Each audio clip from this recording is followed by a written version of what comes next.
അർജുൻ എന്ന സഹോദരന് വേണ്ടി നാടൊട്ടാകെ കാതോർത്ത് നിൽക്കുന്ന സമയത്ത് പോലും മറ്റുള്ളവരെ ചളിവാരിത്തേക്കുന്ന കൂട്ടമേ, എനിക്ക് നിങ്ങളോട് ഒന്നേ പറയാനുള്ളൂ. നിങ്ങൾ അവരെ സഹായിക്കുന്നില്ലെങ്കിലും അവരെ നിരുത്സാഹപ്പെടുത്താതെ, ഉപദ്രവിക്കാതെ, തടയാതെ അവരെ നിങ്ങൾ ചേർത്ത് പിടിക്കണം. അർജുന്റെ ശരീരം ലോറിയിൽ നിന്ന് കിട്ടിയപ്പോൾ മനാഫിക്കാന്റെ നെഞ്ചിടറിയുള്ള സംസാരവും കണ്ണുനീരും കാണുമ്പോൾ എനിക്ക് പറയാതെ വയ്യ. അവരെ വേണ്ടി സഹായിച്ചവരോ കുടുംബക്കാരോ അല്ല വെറുപ്പും വിദ്വേഷവും പരത്തുന്നത്. മറിച്ച് എന്താണ് പറയേണ്ടത്, എന്താണ് ചെയ്യേണ്ടത് എന്നൊന്നും അറിയാതെ വായിൽ തോന്നിയതെല്ലാം വിളിച്ചു പറയുന്നതിലൂടെ നിങ്ങൾക്ക് എന്താണ് ലഭിക്കുന്നത്? നിങ്ങൾ അവരെ സഹായിക്കുന്നില്ല.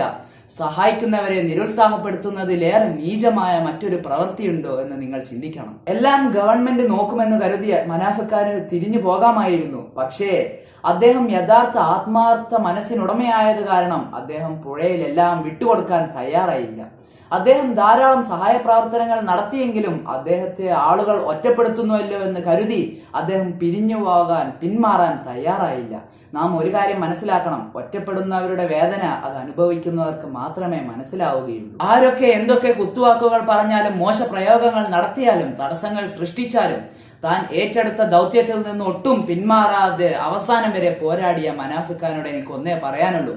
മറ്റുള്ളവർ എന്ത് പറഞ്ഞാലും, എത്രത്തോളം നിരുത്സാഹപ്പെടുത്തിയാലും നാം നമ്മുടെ ആത്മധൈര്യം അത് വിട്ടുകളയാതെ മുന്നേറുകയാണെങ്കിൽ നമുക്ക് എല്ലായിടത്തും വിജയിച്ച്, നമ്മെ നിരുത്സാഹപ്പെടുത്തിയവരുടെയും കുറ്റപ്പെടുത്തിയവരുടെയും മുന്നിൽ വിജയിച്ച് കാണിച്ചു കൊടുക്കുവാൻ നമുക്ക് കഴിയും. ഒരു ചെറിയ കഥ ഞാൻ പറഞ്ഞു തരാം.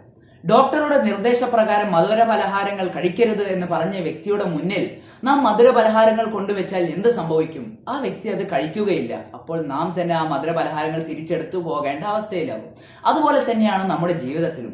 ആരൊക്കെ നമ്മെ എത്രത്തോളം നിരുത്സാഹപ്പെടുത്തിയാലും കുറ്റപ്പെടുത്തിയാലും നാം അത് സ്വീകരിക്കുന്നില്ല, അതിന് മറുപടി കൊടുക്കാതെ നിൽക്കുകയാണെങ്കിൽ അവസാനം അത് അവർ തന്നെ തിരിച്ചു കൊണ്ടുപോകുമെന്ന് പറഞ്ഞ് എൻ്റെ വാക്കുകൾക്ക് വിരാമം.